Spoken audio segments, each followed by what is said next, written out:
حضرت علی رضی اللہ تعالیٰ عنہ وہ ہیں کعبہ شریف جن کا احترام کرے۔ حضرت فاطمہ رضی اللہ تعالیٰ عنہ وہ ہیں جن کا استقبال نبیوں کا امام کرے۔ حضرت حسن رضی اللہ تعالیٰ عنہ وہ ہیں خدا جنت جن کے نام کرے۔ حضرت امام حسین رضی اللہ تعالیٰ عنہ وہ ہیں جو سر کٹا کر بھی تلاوت سر عام کرے۔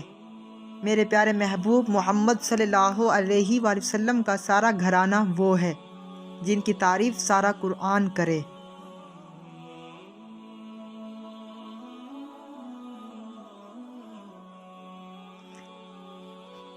حضرت علی رضی اللہ تعالیٰ عنہ نے فرمایا، مصیبت کے وقت گھبرا جانا مصیبت سے بڑی مصیبت ہے۔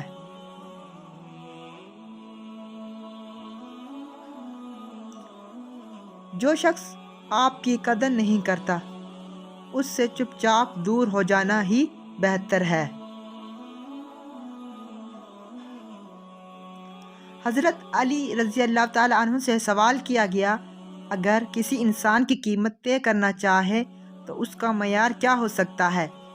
حضرت علی رضی اللہ تعالیٰ عنہ نے مختصر جواب دیا، احساس ذمہ داری، یعنی جس شخص میں جتنا احساس ذمہ داری ہے وہ اتنا ہی قیمتی ہے۔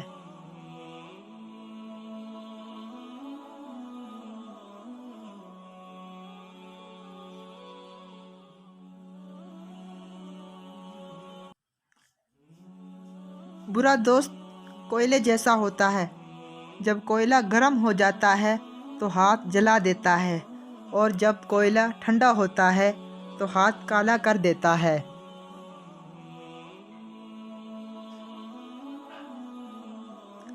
حضرت علی رضی اللہ تعالیٰ عنہ نے فرمایا، اللہ پاک کے نزدیک کسی انسان کی عزت جتنی زیادہ ہوتی جاتی ہے اس کا امتحان اس قدر سخت ہوتا چلا جاتا ہے۔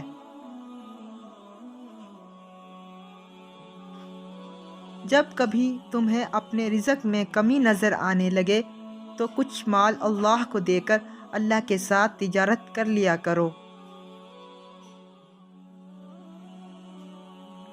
حضرت علی رضی اللہ تعالیٰ عنہ نے فرمایا، جو حق سے منہ موڑتا ہے تباہ ہو جاتا ہے۔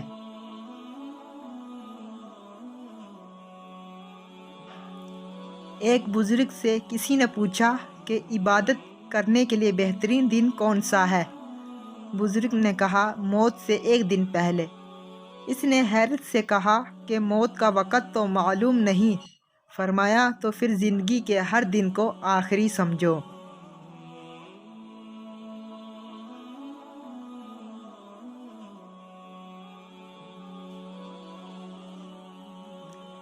یا اللہ پاک، جس نے بھی میرے ساتھ برا کیا، جس نے بھی مجھے برا کہا، جس نے بھی میری چغلی کی، کسی نے بھی میرا دل دکھایا، آج میں نے سب کو تیری رضا کے لیے معاف کیا، تو بھی سب کو معاف فرما دے، آمین۔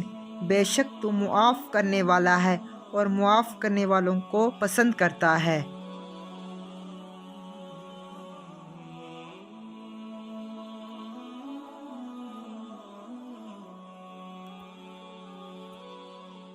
اپنے خیالوں کی حفاظت کرو کیونکہ یہ تمہارے الفاظ بن جاتے ہیں۔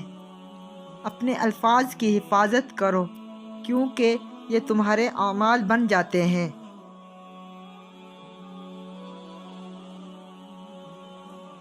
اپنے اعمال کی حفاظت کرو کیونکہ یہ تمہارے کردار بن جاتے ہیں، اور اپنے کردار کی حفاظت کرو کیونکہ تمہاری پہچان بن جاتے ہیں۔